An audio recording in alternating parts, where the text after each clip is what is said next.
Well, good afternoon, everybody. Welcome to today's Business Spotlight. I'm your host, Todd Rodden. I'm a certified business and executive coach. I own Aspire Action Coach based here in Southwest Ohio. I think you're gonna love this message today from Ryan Inman.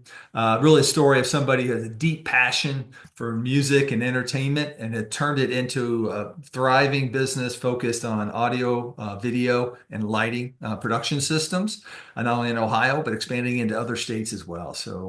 Passion turned into an entrepreneur. We always love hearing about these growth stories. If you're new to the series, we're thrilled to have you join us. Encourage you to hit the subscribe button so you can receive future messages like you're going to hear from Ryan today. So, without further ado, Ryan Inman, president of Ambient Production Systems, based here in the Dayton, Ohio region. We're thrilled to have you join us.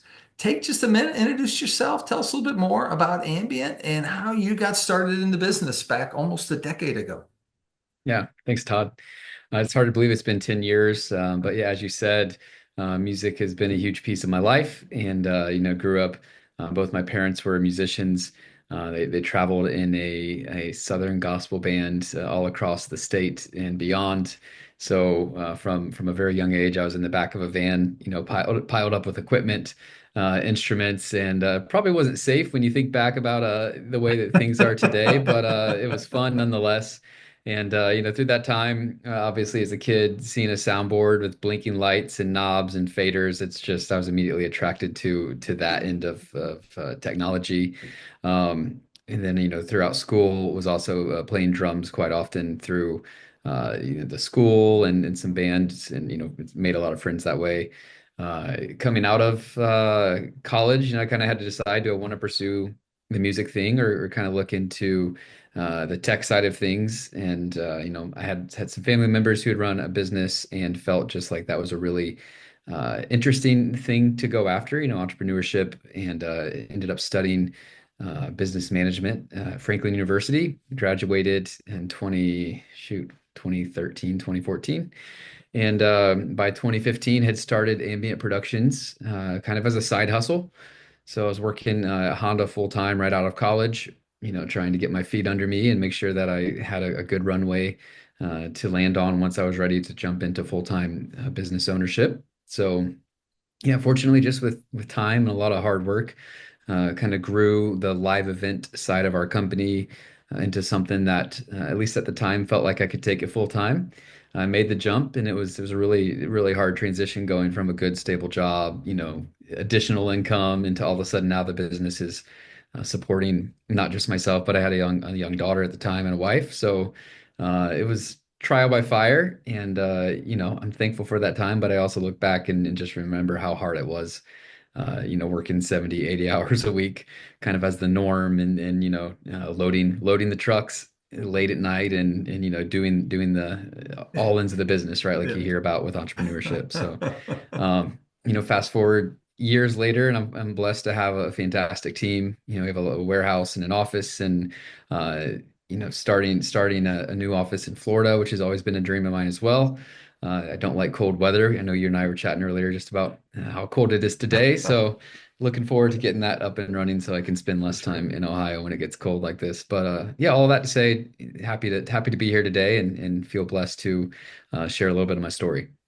Well, if you could maybe take a minute, share kind of like who your target customers are, kind of where your services fit into their needs, so that our listeners that are tuning in may say, "Hey, that could be a good fit to take advantage of your services."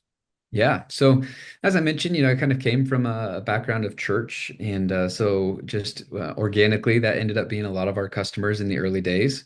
So you'd have churches that, they might have two or three services or multiple campuses, and they'd want to come together and do maybe a combined, worship night on the front lawn. So we'd bring in staging and sound and lighting and video, and do these kind of off-campus worship services. So with that, then it grew into a lot of nonprofits and kind of doing the same thing. And a lot of these customers I was also doing audio training for, because we they hear their band outside of the church and like, whoa, like this sounds really cool. Like, can you help us make it sound like this inside of our church? So the audio training then turned into consulting. Hey, we're going to replace our sound system. What kind do you recommend? And kind of just one customer at a time, and day by day, now it was, well, hey, we need a new projector. You guys do that? And one thing you learn in business is you say yes and then you figure it out along the way, and you're never going to have all the answers right out of the gate. So, thankfully, I had some great, friends and people I could lean on to help me in the areas that weren't my strengths, and it kind of just taught me the value of managing a team. You don't have to be the expert in every single thing that you do, as long as you have somebody on the team who is. And so, the nonprofits then grew, and now that we're doing more install projects, now our I guess target market or just the people we served kind of expanded rapidly. So I've done a lot of stuff with some medical companies, kind of like a trying to remember what the name of that one was. Live event kind of they bring a bunch of doctors together and talk about how they do open heart Oh, surgeries. yeah. So it's a funny story. I won't get too off track here, but right before lunch, we had to watch a video of open heart surgery. And I could tell I was the only one in the room that wasn't a doctor because I'm just sitting here like, whoa, that was a lot. Whoa. I don't feel very hungry right now. I But think I'm having a salad now. yeah, exactly, Okay. exactly. But with that, we've worked with some government agencies. The Dayton Air Force Museum. I love that place, so being able to work there was definitely a dream come true. We work with theaters, performing arts centers, pretty much any place that there's a performance. That's probably a type of customer we've served in the past. In the last couple of years, especially with virtual meetings becoming so popular. We've been getting into some creative conference room solutions. So some corporate clients in that realm, people who want a system that's kind of complex but feels easy to use. So, a room that seats maybe 50 people with one push of a button, they can split it into two different rooms. And now the screens are now sending separate feeds. The microphones are only picking up that room. Then you can remove the divider and make it one combined room.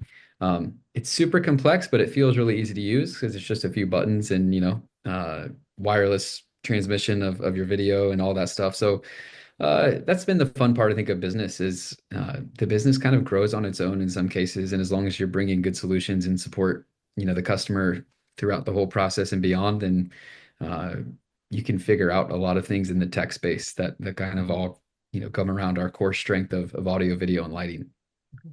What is it you wish kind of build upon that? Wish more people knew about your business? Maybe it's something that makes you unique, your niche, that you want to stand out. Yeah, I mean, I think there's still just a lot of people that just don't know that we exist, period. So I would say the first piece of that question is just awareness that we're out here serving not just Ohio, but all the way down to Florida, like you mentioned, and a number of states throughout the years that we've been able to support. Um, so yeah, that we exist would be the first piece of that. Second would just be uh, there's so many terminology things with AV that kind of just you lose people, right? When I say commercial and AV integration, you're like, oh, okay, that's what is that? Really, it comes down to just helping our clients not just put the right tech in, but continue to use it throughout the lifespan of that product. And I would say I would want people to know that this is not like a come to us to buy something and then that's the end of the relationship, right? This is all about establishing long-term partnerships with our customers. And whether it's just a quick service call because, they're having an issue with the camera or they want to talk about a 5-year vision for what they want to do with an auditorium, we're here to service, all of those kinds of needs. And yeah, I'd love for more people to know about it. Mhm. Hey, thank you for that, for giving that background. So you made the comment a minute ago, jumped out. Hey, the business kind of grows on its own, kind of stuff. Mhm. Tell me more about that, or have there been certain marketing strategies that have really paid off for you to get those next clients or to get those bigger jobs? Yeah.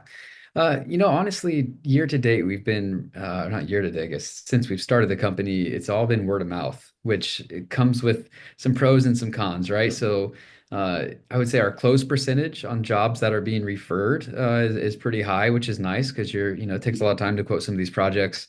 Um, but from a marketing standpoint, we've tried a lot of different things and never had any sort of fantastic results. It's kind of funny time that you asked this question. We just onboarded a new marketing firm that does a lot of strategy, branding, and web development.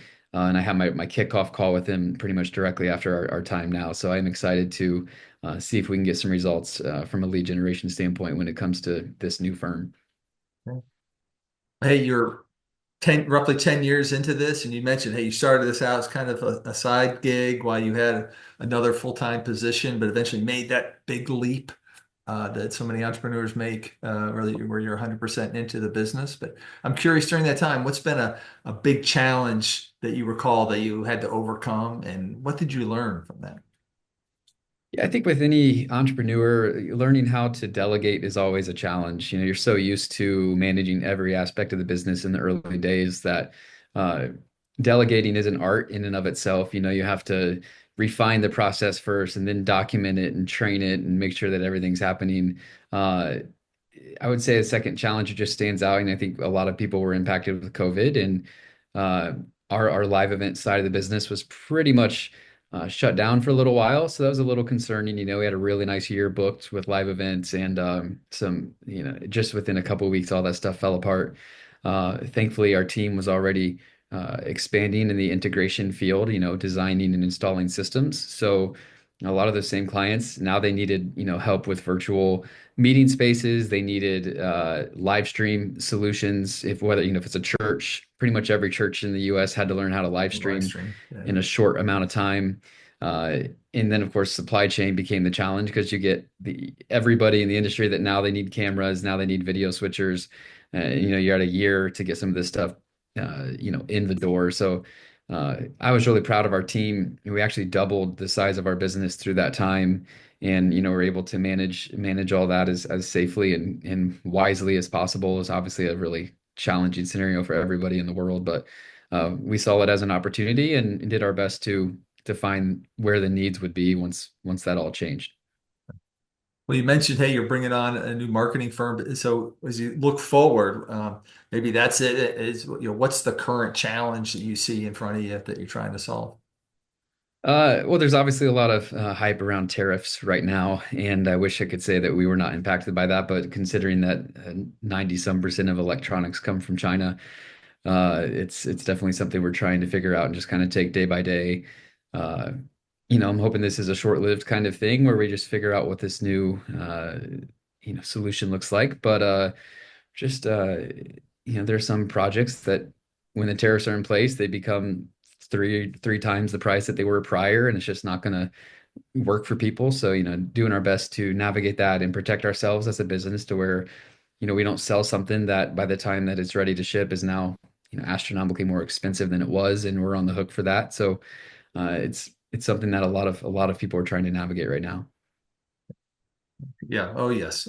Almost every industry, right? And hoping for some clarity Right. and resolution here. So Absolutely. you talked about, hey, key challenge or learning was around how to delegate and be more effective there. But I'm curious how you look at team. You've since added to your team. Maybe take a second, describe kind of your team, and then what have been your keys to attracting and retaining the talent you have? Yeah. So right now we have six full-time members besides myself.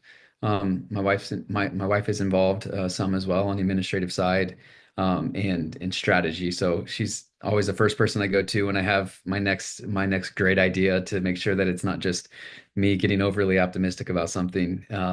Then when it comes to the install side, we rely on career experts and subcontractors when it's a certain area that as a part of an install or live event. So we were able to expand pretty quickly when there's, maybe a couple weeks, you got multiple jobs falling on top of each other, or it's an out of state opportunity and, there's a lot of travel involved. Pulling some local resources from our network beyond Ohio has been helpful. But I think it's one of the advantages too of being a smaller business is we can be efficient. I think our communication's strong and but been in business long enough and established enough relationships with our vendors that we still get fantastic pricing on equipment and keep a pretty good eye on what's going on in the industry and the market. In terms of recruiting talent, we've had some luck with having our team just make referrals. We have a referral bonus program. If you refer somebody into the business, you get a bonus once they've been on the team for 90 days. But in all honesty, I think a lot of my best hires have been people that I knew already, and I saw something in them. Some of them weren't even AV technicians. For instance, my project manager was a physician's assistant before I hired him and dealt with situations that were a whole lot more stressful than what we're dealing with in the AV space. So I just saw, his ability to manage a team and communicate, and he was very involved in technology through his church. So I knew it was, wasn't coming in blind, but a lot of my hires have been like that. Are just people that I knew, and there was something about them more from uh, a quality of their work and quality of their personality that made them a good hire. I've found, as I've heard from many other business owners, that it's more about who a person is than what they know when it comes to a good hire, and I've found that to be so true. It's not always the resume that ends up telling you whether it's a good hire. It's how the person acts and treats others. So I've been grateful to have a really strong team the past few years and been able to just lean on them to help us grow this business.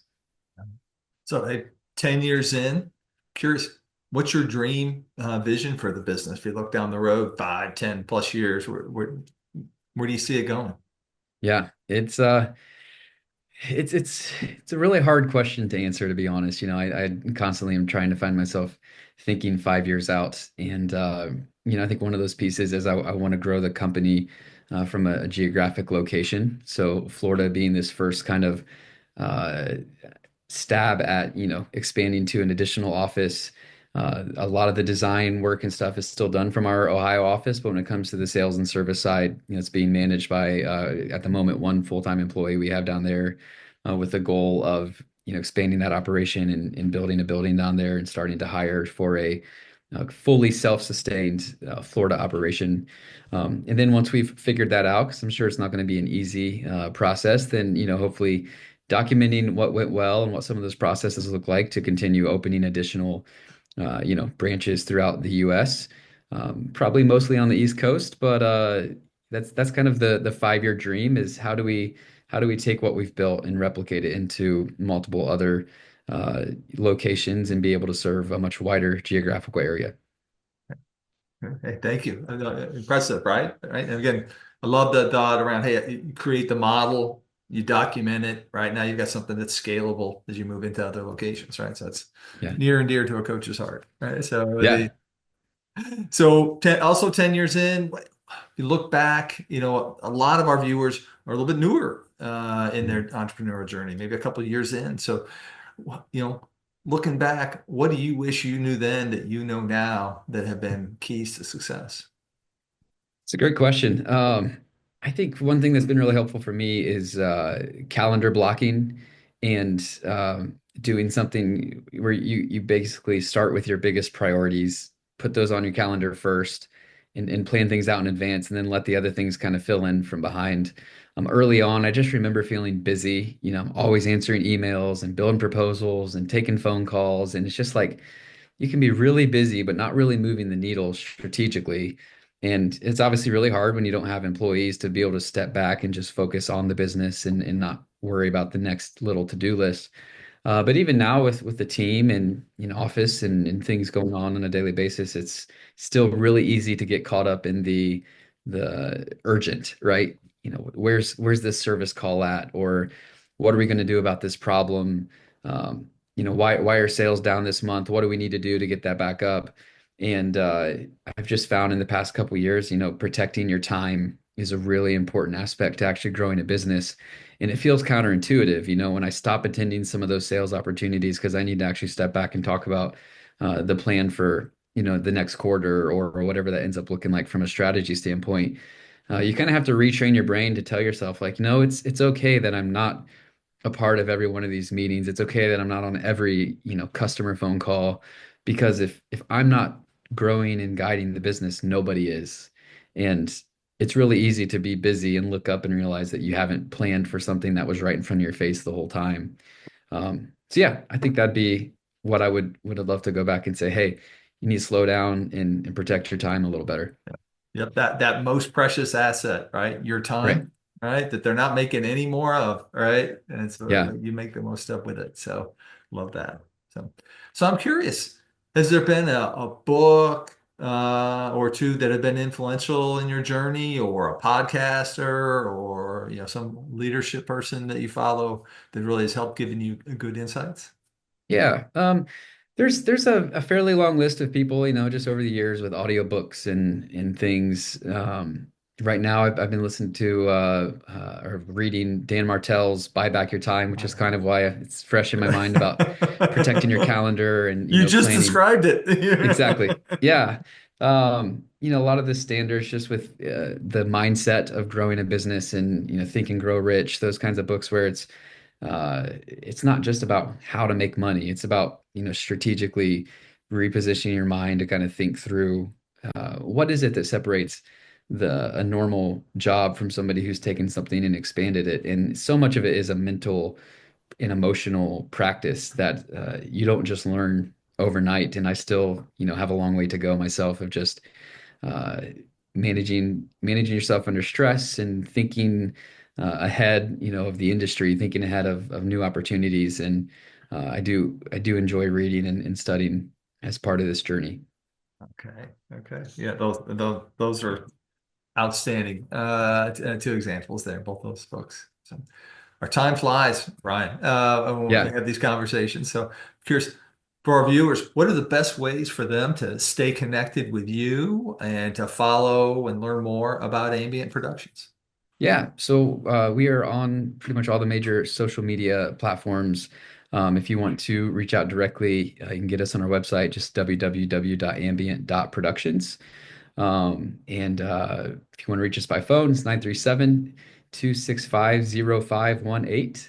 And yeah, we're always looking to meet new people, and we really do love what we do. I'd say that's been the piece of this business that has been the most rewarding is that I wake up every day and go in and do something that I love with people who love being in this tech space and helping people get the most out of their spaces as well.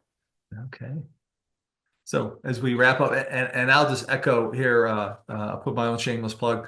Our church has leveraged your services and really just tremendous upgrade in our Oh, great. AV delivering capabilities. So, Awesome. well. It's always fun to meet people after the fact who I didn't know who have that experience because it's So, obviously it's a challenge to do this stuff, and it's really important to us that it serves our customers and into the future, and thrilled to hear that you've had a good experience yourself. yeah, likewise. So as we wrap up, Ryan, what are you inspired by today? Oh, that's a great question. I love my family. A lot of the things I do is all thinking about building something that either my kids can come be a part of, or they can at least take what we've learned and take it into their own thing. I'm pretty outside of the box when it comes to just thinking what I would love to see for my family in the future. Even just splitting my time between Ohio and Florida. A lot of people would say, well, that's impossible because you couldn't do this and this and this, and in some ways it's not easy, but it's a dream of ours, and we've shaped everything we do in our life to be able to do that, from homeschooling to going ahead and building a good list of projects and clients down there to kind of pave the way. But yeah, I think for me this is all about family and being able to manage my time to do the things that we want to do. And yeah, we love every minute of it. All right. I love that, right? And you never know how your kids will, someday move into the business or I guarantee they're learning stuff from you every day as they see you grow as a leader that they'll take no Yeah. matter what walk of life, walks of Yep. life that they pursue. So, Yeah. so, so Ryan Inman, thank you so much for sharing your story today on the Business Spotlight. I encourage folks to go out and check out Ambient Productions, and the show notes. You'll have all the contact information there to do that with as well. And if you're producing live events, you definitely should check out their services because they definitely can get you to the next level with something that you're passionate about as well. So, again, thank you for joining us here on the Spotlight. Thanks, Todd. Yeah. And to our viewers, we're thrilled to have you join us today. Again, encourage you to hit the like button, as that helps us to spread the message. But also, as I mentioned before, hit subscribe so you can receive future messages from other inspiring and passionate entrepreneurs like you heard from Ryan Inman here today. With that, thank you all and have a tremendous day.